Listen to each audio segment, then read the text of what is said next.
Hello বন্ধুরা, আজকে আমি আছি হাজীগঞ্জ বাজার। হাজীগঞ্জ হলো চাঁদপুর জেলার অন্তর্গত একটি উপজেলা। এটি অনেক বড় একটি বাজার। এখানে আপনি সব কিছু পেয়ে যাবেন। বাজারটি দেখতে অনেক সুন্দর। এখান থেকে আপনি কুমিল্লা যেতে পারবেন। এই যে আইডি গাড়ি আছে, এই গাড়ি করে আপনি চাঁদপুর থেকে কুমিল্লা যেতে পারবেন। এখন আমি আছি হাজীগঞ্জ বড় মসজিদের সামনে। এটি হচ্ছে চাঁদপুর জেলার প্রাচীনতম একটি মসজিদ।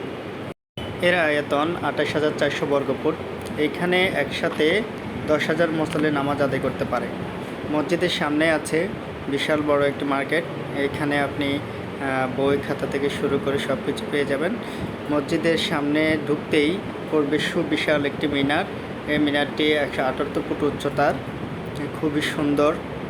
মসজিদের মেইন গেটে প্রাচীন শিল্পের কারুকার্য লক্ষ্য করা যায়। খুবই সুন্দর করে আরবিতে লেখা আছে। সামনে আছে মসজিদের দান বাক্স। আল্লাহর নৈকট্য লাভের জন্য সবাই এখানে দান করে যান। অনেকগুলো টাকা আছে। বন্ধুরা, এখন চলে এসেছে বৃষ্টি। আমি এখন বাড়ি যাই, তোমরা সাবস্ক্রাইব করো।